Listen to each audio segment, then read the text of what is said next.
Coucou! On va pas vous le cacher, c'est la deuxième prise parce qu'on n'avait pas branché les micros, voilà.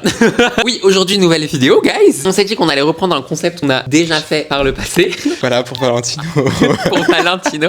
On vous met la vidéo juste là. Donc l'idée, c'est de refaire un peu pareil. Donc dans un premier temps, être dans une phase d'explication du défilé, comprendre par exemple les références, décrypter très rapidement globalement les looks et la scénographie. Et dans un second temps, être dans du pur react, un petit peu plus cool, un petit peu plus cocooning. On se fera des masques, on mange du popcorn, on regarde le défilé sur l'écran à la télé. Vous avez une incrustation et vous avez nos réactions. Quand on a des réactions, évidemment, on va pas vous mettre nous juste comme ça. Qu'est-ce que je voulais dire? On n'a pas regardé le défilé, hein, Oui.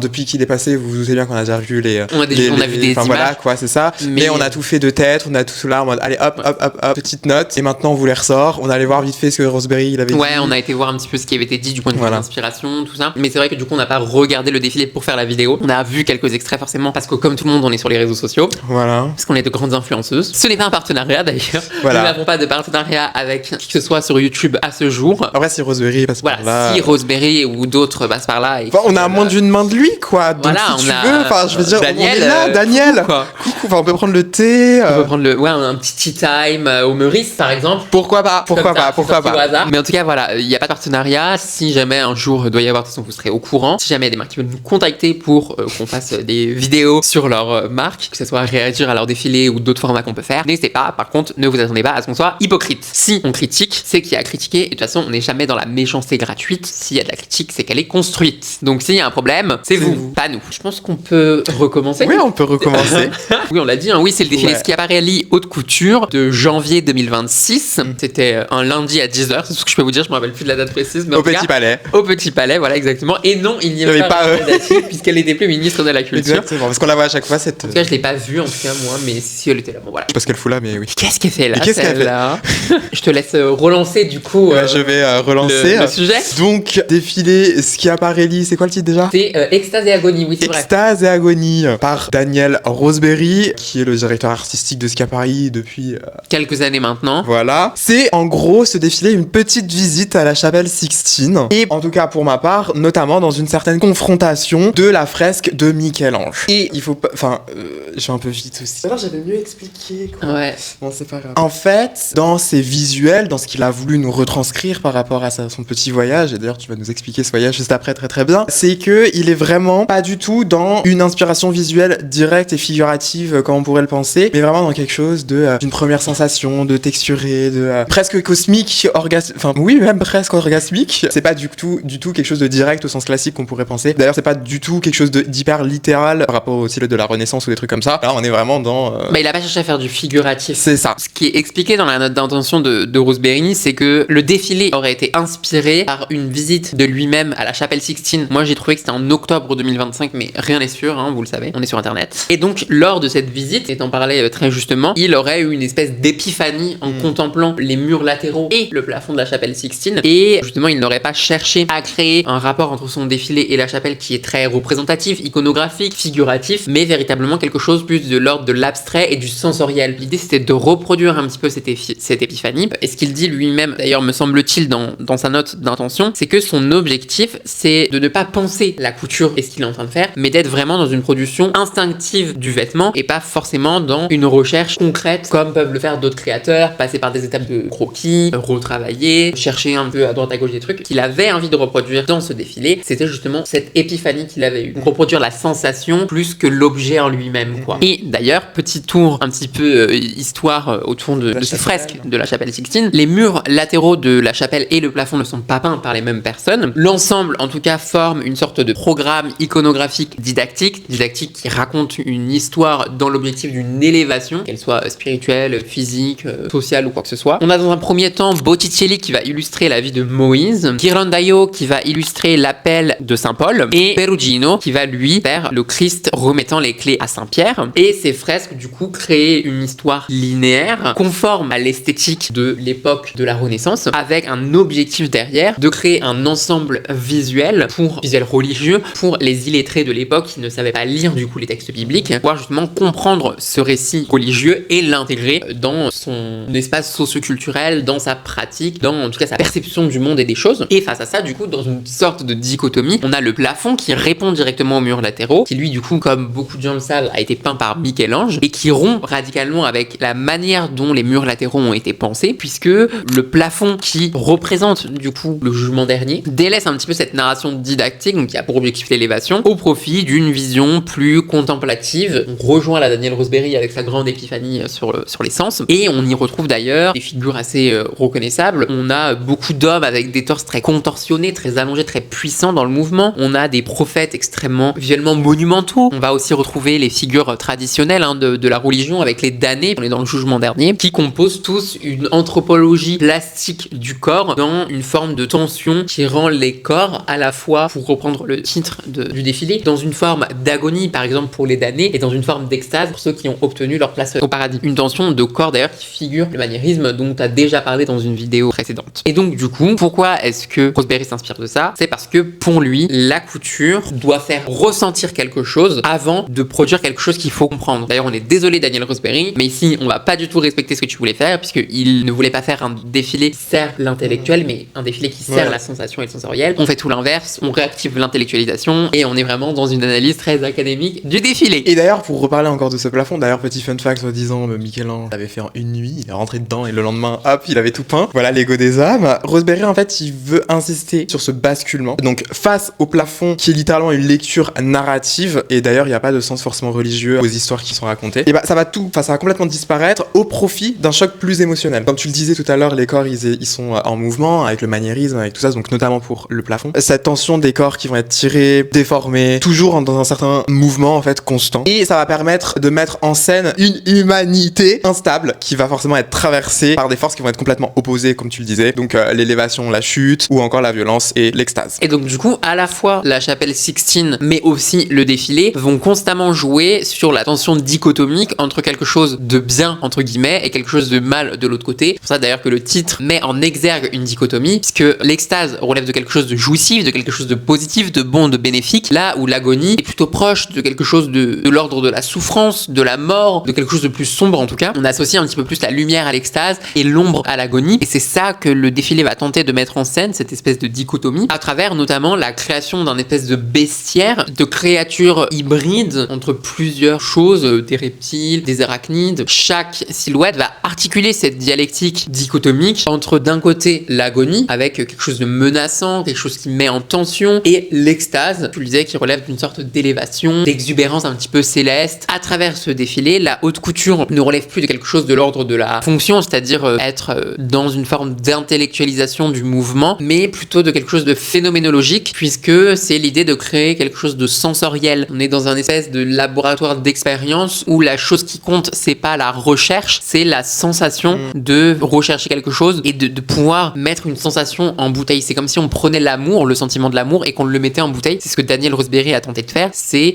ce sentiment qu'il a eu, tenter de le mettre dans ses vêtements. Et bien justement, sa vision en fait va s'ajouter dans un second niveau aussi d'inspiration qui va être bien plus interne à la maison. En fait, on le retrouve toujours, c'est bien évidemment l'inspiration surréaliste de la Elsa qui a construit en tout cas toute son image surréaliste avec aussi des collaborations, avec des inspirations, avec des gens qui, enfin voilà quoi. À travers toute l'avant-garde surréaliste. Oui, voilà, exactement. Et en fait, Roseberry, il va pas avoir, enfin dans la collection qu'il a présentée, il dit ne pas vouloir reprendre exactement les codes de manière décorative, de manière exubérante comme elle a pu le faire, mais là de façon un peu plus radicalisée. Une pensée en tout cas de réflexion artistique plus radicale que c'est ce qu'on dit depuis le début quoi. Ça s'inscrit parfaitement dans la continuité de ce que faisait la maison, c'est-à-dire s'inspirer de l'art, parce que Elsa a collaboré avec de nombreux artistes à l'époque, et pouvoir réinterpréter tout ça dans cette matérialité surréaliste, dépasser la fonction classique du vêtement qui est à l'origine d'habiller les gens et être vraiment dans un travail très artistique, dans une approche vraiment surréaliste du vêtement quoi, déplacer le vêtement dans quelque chose de plus intéressant du point de vue artistique et sensoriel aussi.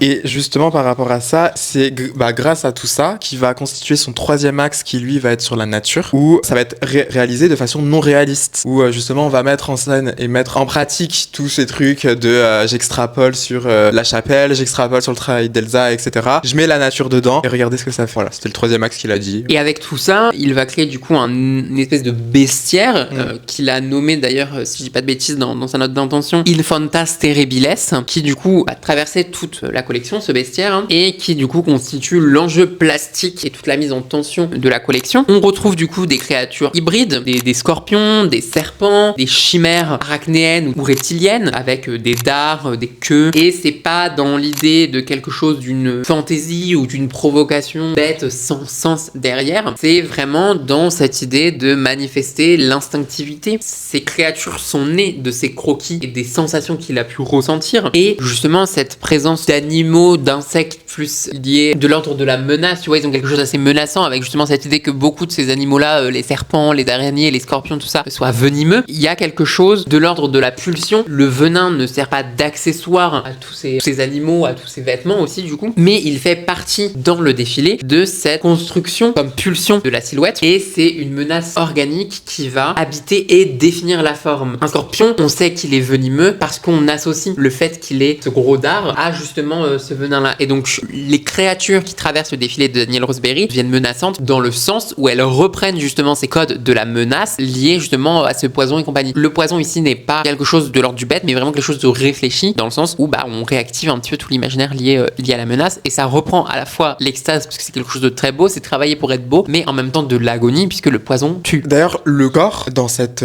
collection, il va jouer vraiment quelque chose d'assez central, puisque traditionnellement, la haute couture, ça magnifie le corps, ça complexifie la forme, ça l'affine, ça met en avant telle ou telle partie du corps. Enfin bref, toutes les normes possibles et inimaginables que la haute couture adore. Enfin surtout valoriser certaines lignes quoi. Et là, on va venir greffer et prolonger ces choses-là, et le vêtement ne va plus devenir un outil, je trouve en tout cas d'embellissement, mais un dispositif un peu de mutation. En fait, cette espèce de transformation de corps qui va donner, grâce à tous ces exubérations et c'est cet imaginatif qui rejoint la nature, on peut l'interpréter, je trouve aussi d'une manière à questionner les normes et les formes prédominantes aujourd'hui, tu vois. Ça rejoint un petit peu le travail de McQueen avec l'idée de créer du lait, un petit peu du grotesque. Parce que justement, dans une époque aujourd'hui qui est extrêmement marquée par la standardisation des apparences, notamment via les super réseaux sociaux, proposer justement là des corps hybrides, instables, non normés, revient littéralement à introduire une certaine forme de résistance esthétique. On est un peu à la croisée entre Mugler et McQueen. Ouais, un petit peu. Pour ce défilé-là, en tout cas. Oui, je parle pour ce défilé-là. Oui, bien sûr. Non, parce que le travail de Roseberry en termes général, bien évidemment. Voilà. Et du coup, cette construction iconographique, un petit peu dont on parlait tout à l'heure, fait du coup écho à une tradition, celle du grotesque, dont les racines archéologiques, théoriques, pratiques, plastiques permettent du coup de comprendre la réinterprétation profonde opérée par Daniel Roseberry. Les origines artistiques du grotesque remontent au XVe siècle à peu près, avec la découverte des nymphées de la Damus aurea de Néron, dont les fresques mêlent candélabres végétaux torsadés, figures anthropomorphes et chimères mi-humaines, mi-animales, dans une narration très constructive. Et Raphaël, qui est un autre qui a participé à toutes ces peintures religieuses de l'époque de Michel-Ange, est un des premiers à systématiser cette esthétique un peu du grotesque, notamment dans les loges vaticanes, puisque l'art ici va s'affranchir de la mimésis, de l'imitation aristotélicienne, pour devenir un jeu plus libre, donc de l'ordre de l'instinct, où les frontières ontologiques entre règne animal, végétal et humain s'abolissent au profit d'une espèce d'hybridité un peu joyeuse. On dit depuis le début, tu parlais de la nature. Tout à l'heure, je parlais justement des dichotomies entre les choses. Là, on est pareil, la dichotomie entre nature et humaine s'affranchit pour pouvoir créer un ensemble qui soit cohérent. Et parce que dans une société où la nature et l'humain est dissocié, monde anthropocentrique avec l'homme au centre de tout et la nature soumise à celui-ci, et d'ailleurs en grande partie créée par la religion chrétienne tout au long du Moyen-Âge, c'est mon sujet de mémoire. Et cette logique de justement transposition avec la création d'un monde très fusionné entre nature, tout ça machin, trouve une première théorisation. Après, j'ai pas fait des recherches suffisamment profondes et tout, les grands théoriciens vont sans doute me contredire en commentaire, mais allez-y, y a aucun problème. Mais on a une théorisation en tout cas au XVIe siècle dans la Camera di San Paolo à Parme, où justement on a des candélabres zoomorphes et des figures hybrides qui vont sortir des végétaux, et ça va créer une dialectique monstrueuse et sublime. Et donc ça reprend encore une fois Roseberry avec l'agonie, l'extase et compagnie. Et Albrecht Dürer, dans ses gravures de l'apocalypse va pousser encore plus loin cette ambivalence qui incarne une épiphanie eschatologique où l'horreur plastique de ces monstres se transforme en une révélation sensorielle et en une extase un petit peu de contemplation de la beauté de ces créatures qui normalement devraient être effrayantes. Non mais c'est bien, c'est bien. Une recherche sur... Mais c'est bien, c'est bien. Pour revenir un peu sur le terrain, sur le runaway, tout ce que tu viens de dire, si on le rejuxtapose sur le runaway justement, c'est une dimension qui va être constamment perturbée justement par des éléments organiques et parfois monstrueux. Et en fait cette cohabitation, elle va volontairement créer une sorte de malaise, mais un malaise productif. Le beau ne va jamais être réellement pur, il va toujours être contaminé par quelque chose qui est dit de l'étrange ou dit de la non-norme. Donc là on interroge vraiment aussi cette... Encore une fois la dichotomie entre les deux. Voilà. En fait la dichotomie c'est la dichotomie. Ouais, c'est le thème central, c'est opposer deux choses qui ne font pas sens ensemble, mais pouvoir les réunir dans un même espace. Et du coup c'est vrai que toute la narration, enfin la dimension en tout cas narrative, elle va devenir hyper importante dans ce défilé-là, puisque chaque silhouette va fonctionner comme étant une identité propre, autonome, presque comme juste un personnage, un peu un PNJ, mais genre qui a sa propre conscience, quoi. Et du coup, Rose Berry réinvestit complètement ce dont on parle depuis tout à l'heure, dans sa méthode michelangelesque de travailler à la main levée presque, et de ses esquisses justement un peu à main levée, jaillissent du coup des motifs très précis. On va voir des queues de scorpions en 3D, qui est un prolongement organique de la colonne vertébrale. On va avoir ces arcs monumentaux qui vont enserrer les hanches, on va avoir des dards, des crocs, on va avoir des chimères qui vont fusionner scorpions, serpents, oiseaux, on sait plus trop où est-ce qu'on est. Et du coup, le croquis va se muer en, attention, mot latin pour faire les intellectuels, sculptura vestis, réalisant la définition vitruvienne antique du vêtement comme une sculpture habitable. Donc on va avoir, tu t'en parleras mieux que moi, mais des broderies en 3 dimensions qui ont nécessité quelques milliers d'heures pour certaines robes et qui ne vont pas simplement décorer superficiellement un vêtement qui aurait pu être plus simple, mais qui vont justement transformer le corps, tu parlais tout à l'heure, dans une espèce de strangulation, un peu dans une armure qui est un peu vivante, menaçante. Les Scorpion Sisters, alors ce n'est pas moi qui les appelle comme ça, elles ont été appelées comme ça dans les archives de Schiaparelli, montrent ce paradigme avec justement ces queues de scorpions qui épousent la colonne vertébrale, et ça rappelle le Laocoon, qui est une statue hellénistique redécouverte début du XVIe siècle, conservée au musée du Vatican, et donc la queue de scorpion va prolonger le motif du serpent étrangleur qu'on retrouve aussi dans les textes religieux, le serpent, et la broderie en 3 dimensions reproduit la construction des torses dont on parlait au début, et cette dramaturgie du coup autour de ces deux modèles articule une dialectique assez rigoureuse entre justement l'agonie avec tout ce qui est menaçant de l'ordre de la menace et l'extase avec justement cette idée de puissance du scorpion, de magnifique du scorpion. Et donc le grotesque chez Rose Berry ici n'est pas une citation historicisante ou un espèce d'effet de mode, mais l'objectif c'est de réactiver l'idée que la mode doit nous faire ressentir quelque chose, et le monstre ne terrifie plus mais produit une sensation autre, perdue entre justement la terreur et l'extase, et ça fait du vêtement une expérience plus que quelque chose d'intellectuel. Et dans cette expérience, la beauté va naître de la sensation menaçante de ce qui est vu, et du coup dans cet héritage un peu michelangelesque et tous les autres que j'ai pistés autour du grotesque. Pour repartir sur quelque chose d'un peu plus terre à terre, enfin genre en mode le textile, concret, concret, le textile, un peu plus technique. On est dans la partie théorie, voilà, on est quelque chose de plus technique. La dentelle, la tulle, l'organza, la soie aussi qui a beaucoup été utilisée. C'est des matières qui vont vraiment produire un certain volume et une structure. La dentelle par exemple, c'est pas simplement appliquer comme ça ou pour faire joli, c'est ça, ou juste broder. Comme tu l'as dit, voilà, elle est découplée, elle est modelée, elle est travaillée en bas-relief pour créer justement cet effet tridimensionnel. Et ça devient une surface presque sculptée, donc en 3D comme tu disais. Et c'est pas du 3D comme vous pouvez penser, c'est vraiment une façon de faire qui représente de la 3D. Donc on est vraiment dans une espèce de, comment on appelle ça les trucs optiques là, illusion. Une sorte d'illusion, c'est-à-dire que c'est construit. En fait, c'est un trompe-l'œil. C'est un trompe-l'œil. En fait, voilà, c'est ça. Mais comment c'est fait, c'est proche du 3D, mais c'est un trompe-l'œil de 3D en gros. C'est très très expé. Enfin, la tulle, elle va vachement être utilisée en superposition, et les positions premières, donc les sous-couches, vraiment sous-couches, elles vont être des couleurs beaucoup plus vives pour justement rajouter de la profondeur et rajouter de la nuance dans la couleur. Bien évidemment, vous vous doutez bien, on en a déjà parlé dans plusieurs vidéos, notamment avec Margiela, notamment avec la Galliano, etc. On parle du sfumato pour la technique qui est utilisée, donc que ce soit dans la mode, dans le textile, dans la peinture. Dès que c'est un peu brouillon, dès que c'est un peu, voilà, c'est du sfumato. Rien n'est net. Aucune couleur, enfin toutes les couleurs en fait se fondent sans vraiment se fondre, un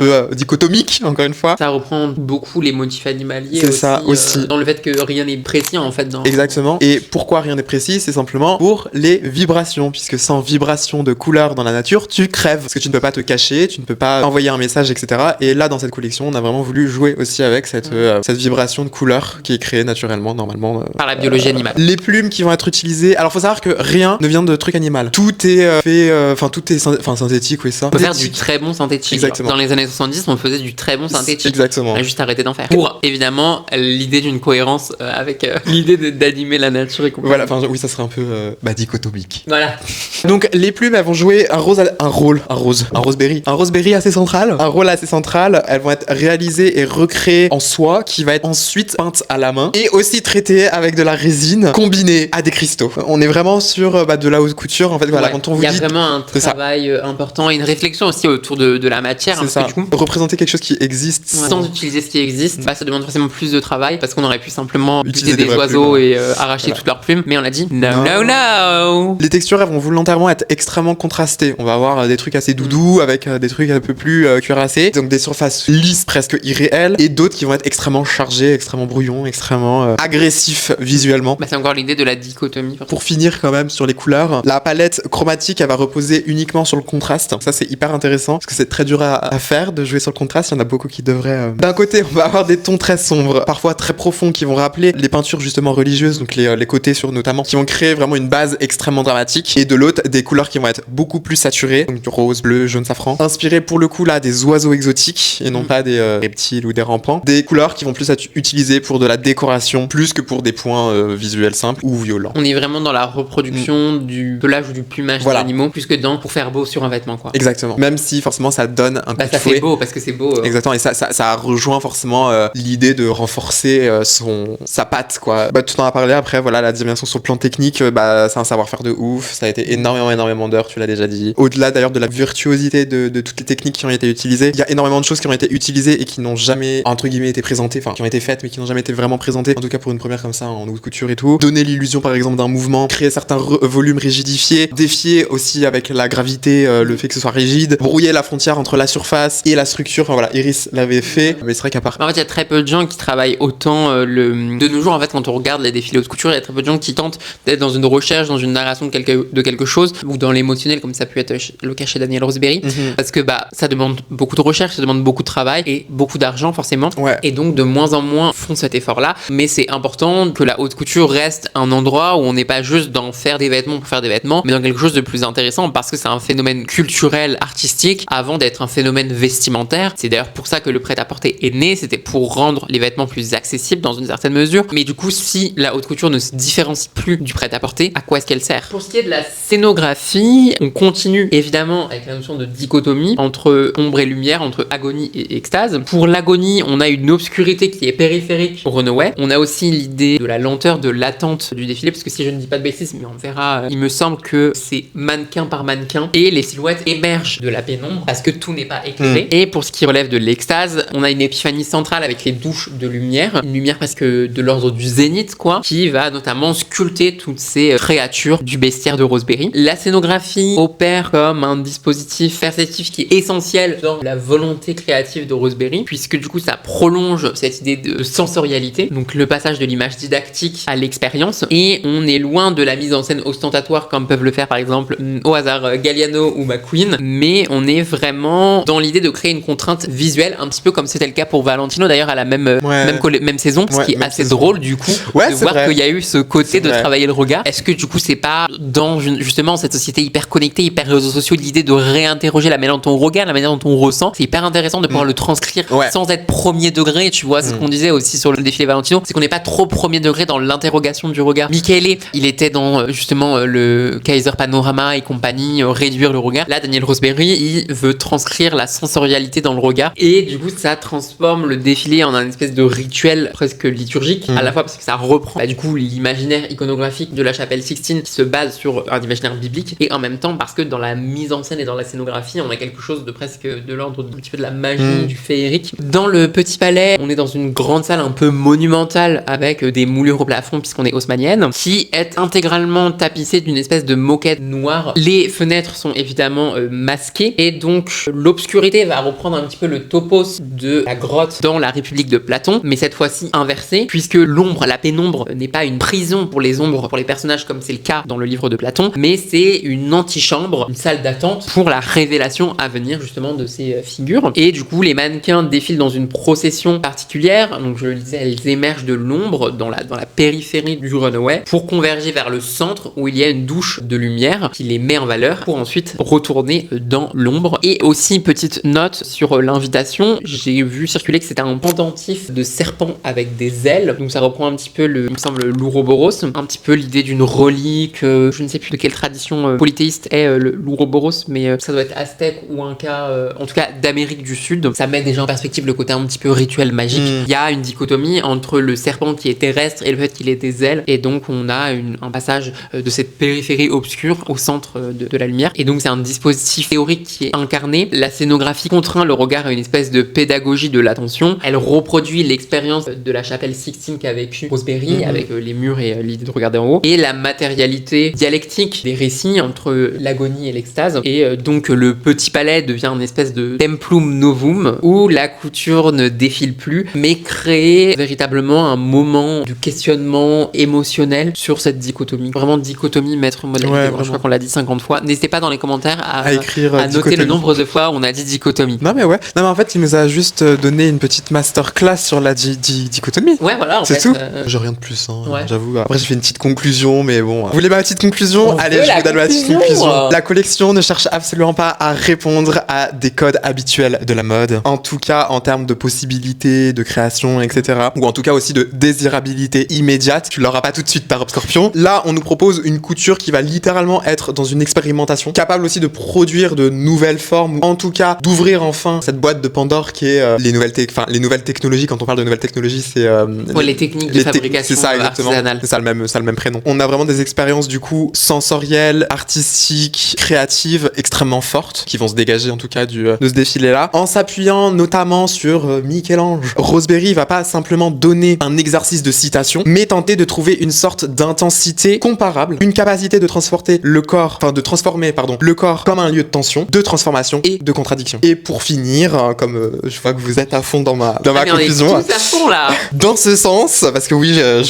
dans ce sens, c'est faux, on est en train de faire une dissertation, guys. Non mais enfin voilà, la collection est comprise comme une tentative de redéfinir le rôle en tout cas de la haute couture aujourd'hui, non pas simplement pour montrer un savoir-faire, même si bon, je pense que l'ego voilà, mais surtout de produire, mais de créer des images qui vont marquer, qui vont troubler et qui vont surtout ouvrir de nouvelles possibilités dans la manière de représenter le corps, le vêtement, la façon de créer, la façon de faire tout ça. J'essaie de m'améliorer dans l'écriture, mais Slay. Mais trop bien. Je pense que vous l'aurez compris. Du coup, j'espère que vous avez compris quelles étaient l'intention. J'espère que l'analyse qu'on a produite était assez claire. Je pense que oui. De toute façon, si jamais vous avez des questions, n'hésitez pas en commentaire à nous les écrire. On se fera un plaisir d'y répondre. D'ailleurs, s'il y a des choses dans notre analyse que vous trouvez peut-être incorrectes ou inexactes, n'hésitez pas à le mentionner aussi. Il n'y a aucun souci. On peut ne pas être d'accord. On peut aussi nous avoir surinterprété. Non, mais bien sûr, mais de toute façon, nous sommes des bêtises. Nous sommes des êtres éthérés. Et du coup, là, je vous propose qu'on passe à la partie React du défilé. Donc, nous, on va se mettre cocooning, on va prendre des petits popcorn et un petit masque. J'espère que vous allez faire de même ou que vous avez déjà fait de même depuis le début de cette vidéo. Et puis, c'est parti. J'ai trop faim en plus. Nous revoilà, guys. Donc, on est un peu plus cocooning, on fait des petits masques. C'est les Dr. Jar, c'est les roses. Ils sont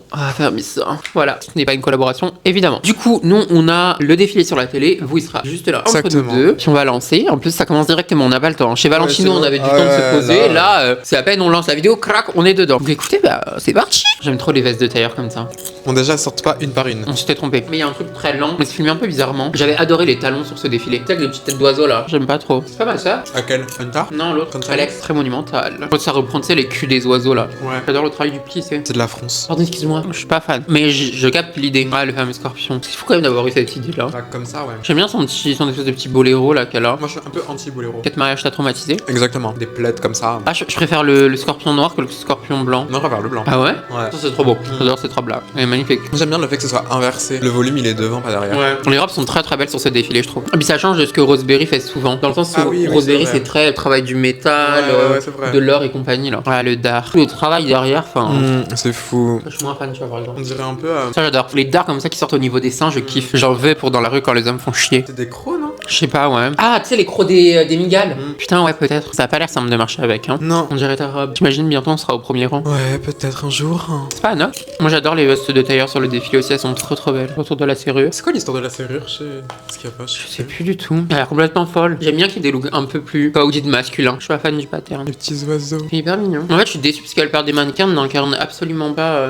J'adore la veste. La veste est magnifique, je pourrais la porter. Je sens le fait que les manches soient trop longues. Ah, il y a la fameuse robe de Zendada. C'est quoi la robe de Zendada? C'est la bleue là. Ah. Ça j'adore. Ça c'est tellement. Mais je me dis, mais c'est fou quand même. Ce cul en oiseau là. Il y avait un peu dindon. Un peu, ouais. Mais dindon chic. Dindon très chic. Dindon place Vendôme. Cette robe elle est super belle. Elle l'a portée, ça? Ouais. Pour la première du Jap, je crois. Je sais plus. Ça c'est beau. Ça c'est ma sœur. Quelle icône. J'aime beaucoup. Il y a un côté très terrestre dans ce look. Ouais, on dirait une plaine. Celui-là j'adore. C'est tellement beau. Ça me fait penser un peu à la chimère de Mugler, je trouve, l'ensemble des looks. Là, je me vois bien aller faire une petite course comme ça avec mon petit haut à plumes. Même celui-là il est trop beau. Mais j'ai un peu du mal à dire que c'est genre du Schiaparelli, tu vois. T'associerais ça à qui? Là, cette partie-là, en tout cas, genre à Alexander plus, genre. Ouais, mais c'est ce que je disais, c'est tout l'idée du grotesque, du surréaliste et compagnie, quoi. Mais en fait, c'est parce que t'as trop été habitué. En fait, Daniel Roseberry s'est beaucoup endormi ces derniers temps chez. Ah bah ça, pour s'être endormi, il s'est endormi. Du coup, c'est cool de voir que il a mis un réveil l'autre jour. Moi, j'adore ces seins épines, quoi. On dirait presque des ronces, tu sais, qui sortent de. C'était le look final? C'est original comme look final. C'est le look final, ça, du coup. Original, ça serait peut-être pas le mot, mais. Ah, et là, tout s'éteint. Moi, j'aime bien cette veste. Ça, parce que c'était pas trop long. Tu vois, là, mais après, c'était peut-être aussi le dispositif là où Valentino, c'était un peu. Un peu long, ouais. J'ai pas l'impression qu'il doit y avoir quoi, une vingtaine de looks là, non? Je sais pas. Moi, j'ai l'impression d'ailleurs, j'ai regardé sur Vogue. 30 looks. C'est hyper original qu'il y ait pas ce côté un peu robe de mariée du dernier look. Ça, on l'a perdu quand même. La rose, il nous fait un petit salut comme ça. Il va loin. Ah, mais il y va, hein. Il a des gens à aller voir. Cabarelli, di Hagari and the Ecstasy. Qu'est-ce que t'en as pensé? Après, moi, le problème, c'est que je suis pas dans. T'es pas dans ça. Je suis pas dans ça. C'est vrai que j'ai perdu grave le truc de me dire ah ok, j'aime bien. Ou des trucs comme ça parce que j'ai trop derrière ce truc de oui, enfin bon, c'est encore ça, c'est encore. Je sais pas comment expliquer ça, mais genre c'est redondant. En fait, je trouve ça tellement redondant. En fait, c'est toute l'atmosphère, c'est pas le défilé, je pense, en lui-même, parce qu'en soi, c'est joli. Enfin, on en a parlé. En fait, moi, je me fais trop chier maintenant dans la mode, tu vois. Et genre toute l'ambiance et tout, je trouve que c'est. Parce que ok, c'est beau, c'est machin, c'est tout ce que tu veux. Bon, ok, mais tu vois ce que je veux dire? Non, pas trop. J'ai compris que le défilé était sur la sensation, mais moi j'ai besoin que tu utilises des mots. Ouais. Parce que j'ai pas les sensations là. Je suis pas à la chapelle Sixtine et j'ai pas une épiphanie dans ton discours. En fait, je trouve que c'est bien parce que dans notre société aujourd'hui, on reprend justement ce système du corps, on le retransforme, enfin bon, bref, voilà. En fait, encore une fois, c'est accessible que par ça. Ça sert à rien. Enfin, c'est pas que ça sert à rien parce que ça sert à quelque chose, mais genre. En fait, moi, je suis dans le truc de toute façon, j'arrive plus, même les Fashion Week et tout, franchement. J'ai plus envie de soutenir ces trucs-là et tout. Donc en fait, ça me fait chier. Mais le travail et tout est dingue, les silhouettes sont folles. C'est plus la forme qui te dérange. En fait, c'est ça. C'est la forme le qui me dérange. C'est ça. La forme, en fait, j'arrive plus. Genre vraiment, ce truc élitiste et tout, j'arrive. Ça me casse la tête. Genre là, ils étaient tous là et tout. Ah my god, c'est exceptionnel. Alors qu'en fait, derrière, ils vont être là en mode ah, j'ai trouvé ça dégueulasse pour ce. Et puis en plus, la plupart ne vont pas faire l'effort de comprendre ce qu'il y a. C'est ça, ils sont là avec leur télé. Ça y est, c'est. Genre, tu vois, on est fatigué. Genre. Et je trouve que du coup, ça gâche tout. Genre, encore, tu vois, si c'était des étudiants et tout, des gens, des artistes. Ouais, s'il y avait un réel intérêt pour la mode et si c'était pas une performance sociale. C'est ça. Alors que là, ça give juste performance. Au lieu de giver justement tout ce qu'on a dit. Attention, on parle des invités, on parle pas du. Oui, voilà. Mais tout ce que le défilé et la maison voulaient give à la base, du coup, est annihilé littéralement. Ouais, je vois ce que tu veux dire. C'est vrai que déjà, c'est comme Daniel Roseberry n'est pas dans le figuratif, c'est très compliqué à saisir tous les trucs. Après, il y avait une note d'intention qui était visiblement. Non, qui était pas mal. Oui, non, bien les sûr. gens pouvaient comprendre. Parce qu'ils l'ont lu la note d'intention. Voilà, il y a aussi ça. Mais c'est vrai que du coup, dans la manière dont c'est fait, dont c'est organisé, il y a moins cette volonté. Moi, je pense que la sensorialité s'évanouit là où l'intention des gens n'est pas d'assister à un défilé, mais de participer à un théâtre social. La volonté de Roseberry d'être dans la sensation, dans un espèce d'amour de la mode en fait, et du vêtement et de tout ce qu'il peut produire chez l'autre, s'évanouit dès lors que assister à un défilé n'a pas pour fonction d'assister à un défilé, mais bien pour fonction de participer au mécanisme sociologique de reproduction. Mais les looks en eux-mêmes. Après, les looks en eux-mêmes, ils sont très jolis. Enfin, jolis. Parce qu'il y en a qui sont pas trop réact. J'ai pas trop réact parce que en fait, ça me. Je vais vous montrer. En fait, il y en a qu'on n'a pas vu. Je suis désolé, il y en a qu'on n'a pas vu. Est-ce que ça, on l'a vu? Oui. Ok. Après, j'ai des problèmes d'attention en ce moment qui sont assez phénoménaux. Bon, voilà. Moi, j'ai kiffé le léopard. J'ai kiffé cette robe-là. Moi, je l'ai beaucoup aimé. Je leur mettrai une grande image. Ah, ok, ouais. Moi aussi, je l'ai adoré cette robe. Ça, j'adore. Bon, les scorpions, évidemment, mais c'est un peu le thème aussi du. Et en soi, c'est un peu tout. En fait, après, les autres trucs, je trouvais ça pas redondant, mais je trouvais que c'était sortir des archives un peu. Parce que même si on est toujours là en mode oui, ce qui se passait avant, faut arrêter, faut fermer les institutions et tout, il y a quand même des symboles et des façons de faire qui étaient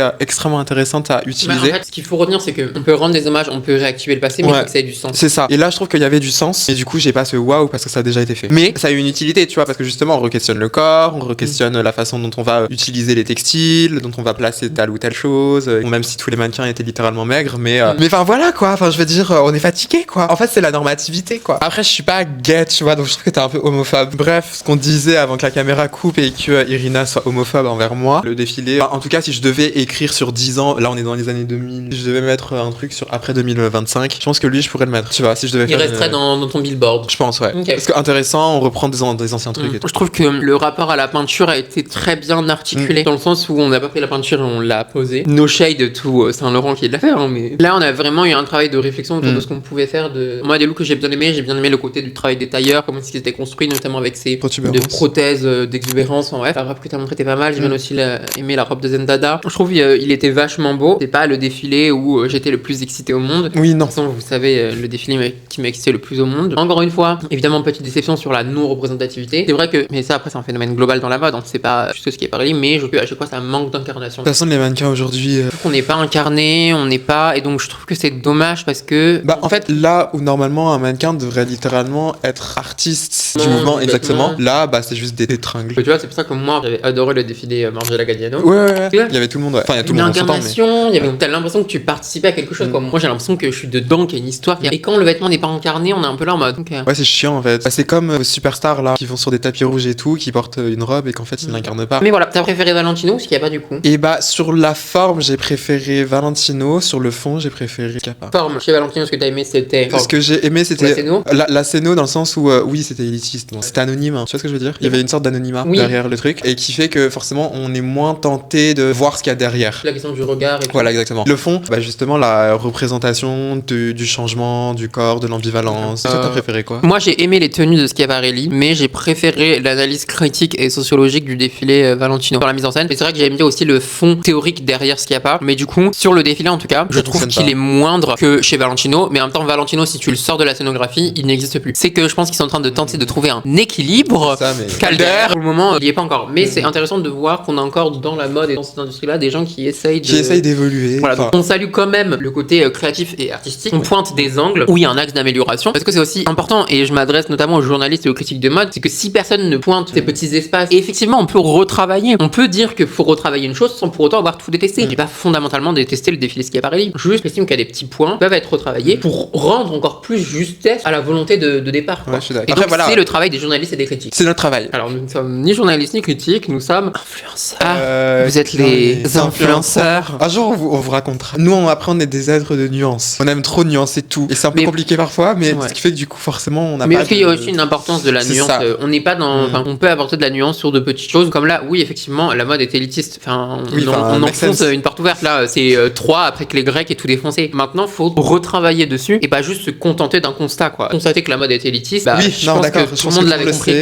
Donc, Schiaparelli, voilà, c'est notre petite note à vous. N'hésitez pas à nous envoyer un petit mail. On peut se faire des calls, des rendez-vous. Roseberry, si tu passes par là, on veut bien des. Voilà, n'hésitez pas à nous faire des petits gifts. Voilà, des petits gifts.